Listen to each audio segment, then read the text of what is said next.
Nani bro మీ గురించి మాట్లాడాలి, కానీ ఎంత మాట్లాడినా తక్కువే. ఫస్ట్ ఫస్ట్ నేను హెచ్ఐటి 3 మీరు ఓకే చేసినప్పుడు చాలా భయపడ్డా. ఎందుకంటే మీరంటే నాకు చాలా ఇష్టం.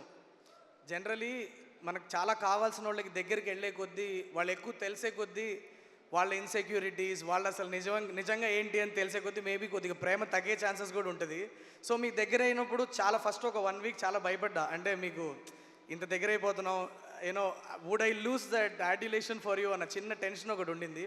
But as I continued my journey with you, all I saw was passion and mad love for cinema, and your love for cinema is infectious, Nani bro.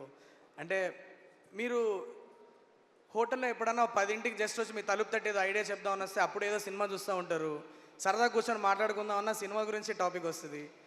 Everything is about cinema and that love for cinema is infectious, the passion that you have for cinema. I just want to tell, ఇందాక Satish master చెప్పారు, నాకు తెలుసు Nani bro మీకు ఇష్టం ఉండదు చెప్పడం అని, but I want to share it with the world.